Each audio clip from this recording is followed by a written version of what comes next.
নমস্কার বন্ধুরা, আপনারা সবাই ভালো আছেন নিশ্চয়ই। আজকে আবার আমি একটা নতুন ভিডিও নিয়ে হাজির হয়েছি। আজকে আমার আলোচনার বিষয় গোঠো ষষ্ঠী। বাংলার সমাজ জীবনে অসংখ্য ব্রত প্রচলিত আছে। মানুষ বিভিন্ন ধরনের ব্রত পালনের মধ্য দিয়ে পার্থিব কামনা বাসনাকে চরিতার্থ করতে চায়। শিশুর অধিষ্ঠাত্রী দেবী হলেন মা ষষ্ঠী। মা ষষ্ঠী দেবী সন্তানকে সমস্ত বিপদ আপদ থেকে রক্ষা করেন, সুস্থ রাখেন এবং বন্ধা রমণীর কোলে পুত্র সন্তান দান করেন। এই জন্যই বাঙালি রমণীগণ ষষ্ঠী ব্রত পালন করে থাকেন মহা ধুমধাম সহকারে। তাই আমাদের সমাজে 12 মাসে 12 ষষ্ঠীর ব্রত চালু আছে। বন্ধুরা, এটা আমাদের কার্তিক মাস।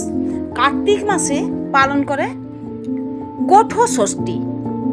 কার্তিক মাসের শুক্লা ষষ্ঠী পক্ষের ষষ্ঠী তিথিতে পালন করা হয় গোঠো ষষ্ঠী। গোপ পালক অর্থাৎ রাখাল বালকদের মায়েরা তাদের মঙ্গল কামনায় এই ব্রত পালন করেন। আবার কোথাও কোথাও গরুর মঙ্গল কামনায় পালন করেন গোঠো ষষ্ঠী।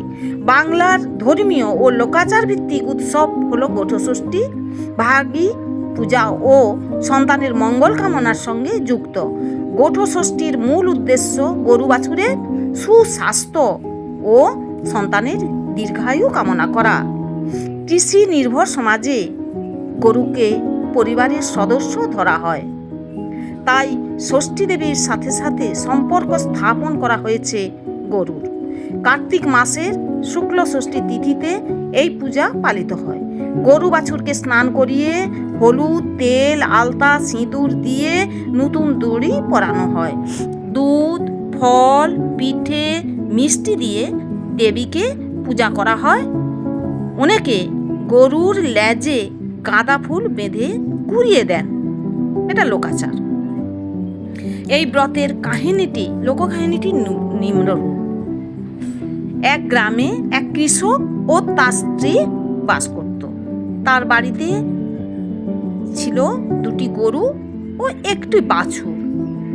কৃষক গরুদের খুব যত্ন করত, কিন্তু তার স্ত্রীর মনে খুব কষ্ট ছিল, তাদের কোনো সন্তান ছিল না।